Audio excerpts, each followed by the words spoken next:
Hello there. Welcome to Wake Up to the Bible. I'm Daniel Kaplan. I'm here with my father, Dr. Mark Kaplan, and together we're going through the books of the law, Genesis through Deuteronomy, in a year. So we're going to be doing a small section every day. It's based on the traditional Torah portions, and today we're going to be reading Genesis 7:17 through 8:14. So we have about a chapter to go through, and I will be reading from the Robert Alter translation. And the rain was over the earth 40 days and 40 nights. That very day, Noah and Shem and Ham and Japheth, the son of Noah, and Noah's wife, and the 3 wives of his son together with them, came into the ark, they as well as beasts of each kind, and cattle of each kind, and each kind of crawling thing that crawls on the earth, and each kind of bird, each winged thing. They came to Noah into the ark, 2 by 2 of all flesh that has the breath of life within it. And those that came in it, male and female, of all flesh they came, as God had commanded him. And the Lord shut him in. And the flood was 40 days upon the earth, and the waters multiplied and bore the ark upward, and it rose above the earth. And the waters surged and multiplied mightily over the earth, and the ark went on the surface of the water. And the waters surged most mightily over the earth, and all the high mountains under the heavens were covered. 15 cubits above them, the waters surged as the mountains were covered.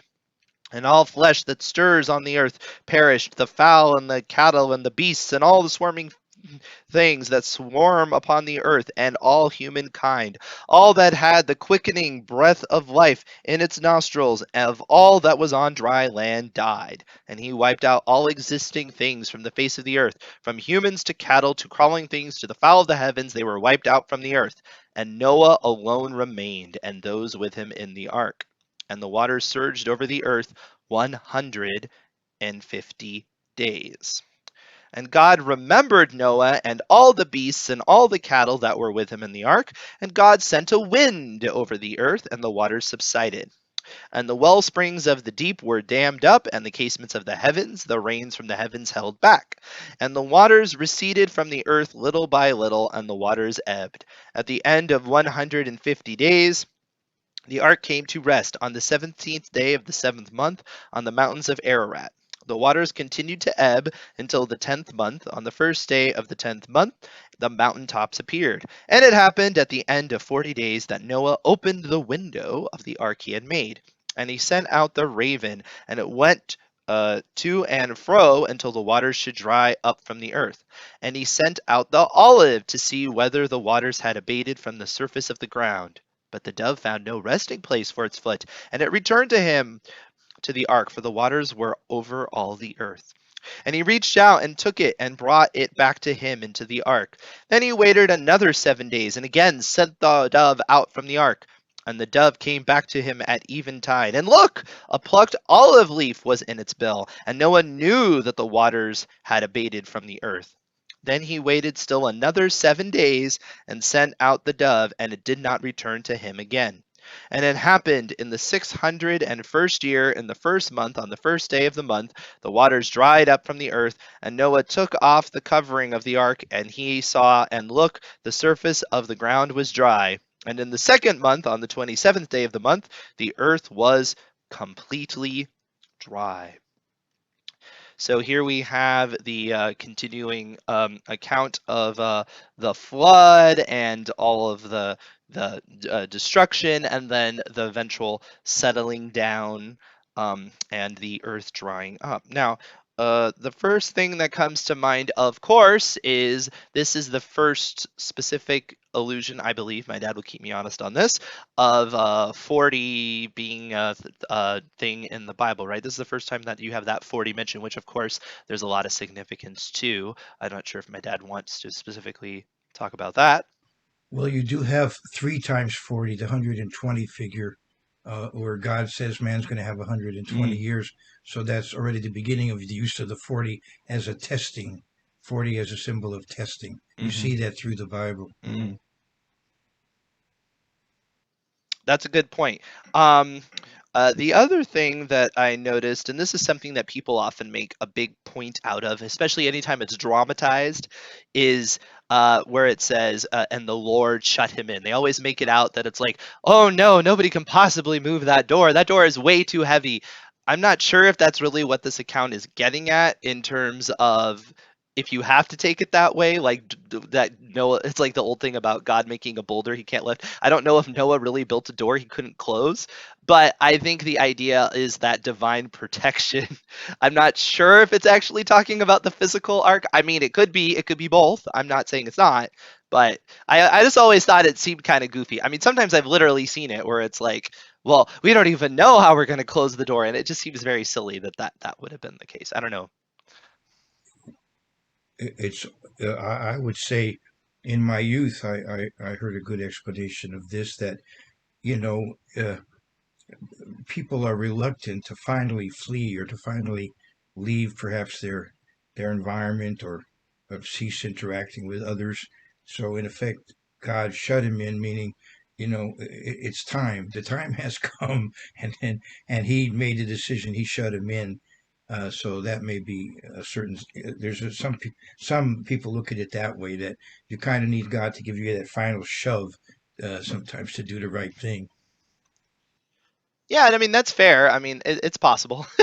I'm not belittling anybody who has that sort of interpretation. I know sometimes it comes across a little goofy. One thing I really love, again, I'm gonna get a little literary here, is the fact that you have the waters multiplying, right? Because uh this is the same thing that's talked about in the creation, the things multiplying and it's positive, and here the waters are multiplying and it's destructive. And what I kind of get from that is everything is exponential one way or the other, right? You're either going to start going towards God or righteous, and it's just going to be better and better, better, or you're going to go the wrong direction, and it's just going to get worse and worse. And there's infinity in both directions, essentially. You have, infinite good or, infinite evil. Not that I necessarily believe perpetual. I'm an annihilationist, but, you still have Satan in the bottomless pit and things like that. You have that sense that in either direction is just math.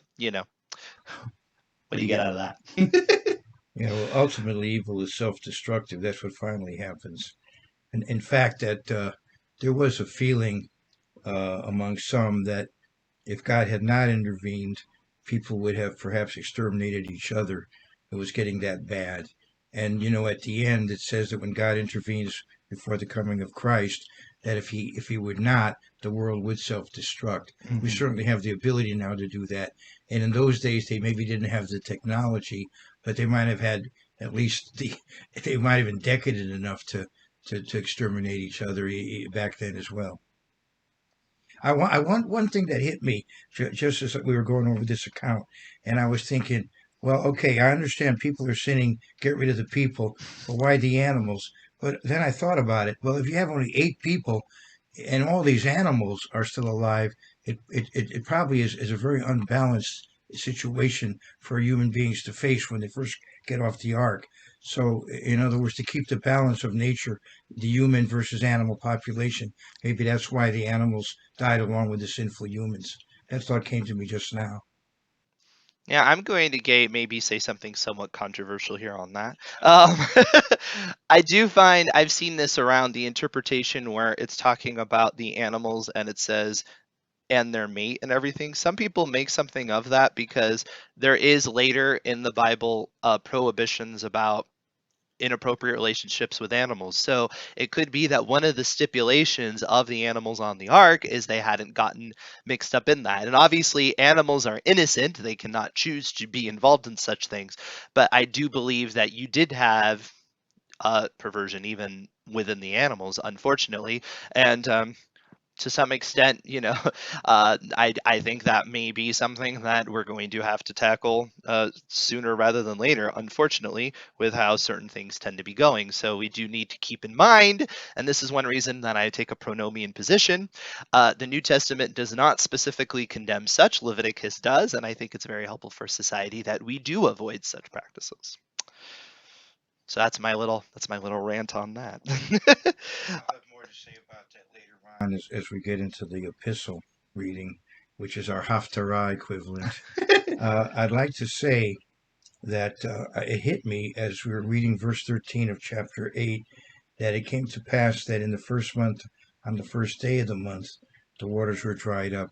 And that would actually be the Rosh Hashanah, the festival of trumpets. when the perhaps the Earth was first created. So that's a kind of interesting tie-in that I just noticed. I don't know if commentaries, deal with that or not.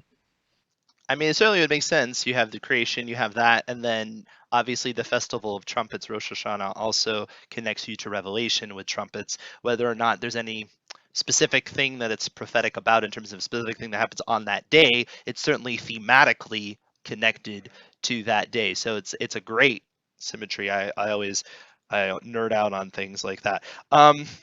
One thing too, from a literary standpoint, is I was talking about that window. Well, that was a great setup because it gets paid off here. So one reason it's probably mentioned earlier is because if you later got to the window, it's like, well, wait a minute, where did that window come from? The Bible does set that up.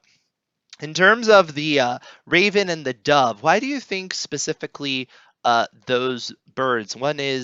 One's a clean bird, one's an unclean bird, right? And so there's that. But do you think there's anything to the one kind of failure bird being the raven and the one successful bird being the dove? Well, I think from a practical point of view, I think the raven was a sort of a rougher bird and could fend for itself. So that was like the first step. If the raven could fend for itself, but in order for the human beings to settle the earth, they had to have more a dove being able to survive there.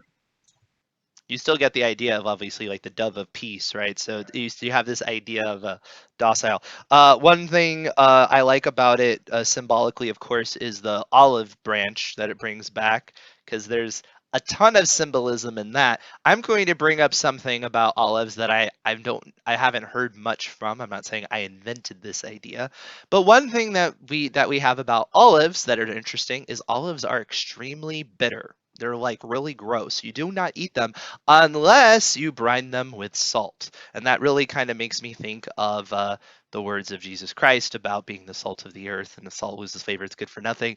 I would say the same thing goes for olives. So that's something you can think of. Maybe it's a little clever by half, but that's a thought. What else comes to mind? Obviously, olives, lots of things. Well, when the dove comes back with the olive branch, the dove is symbolic of the Holy Spirit, and also olive oil is used seemingly as a symbol of the Holy Spirit. Right, and the idea of like, sending it out and then getting the response back is very prayerful. It's whoever wrote this knew what they were doing. No, but it's very beautiful to absorb just as conceptually, not just as history.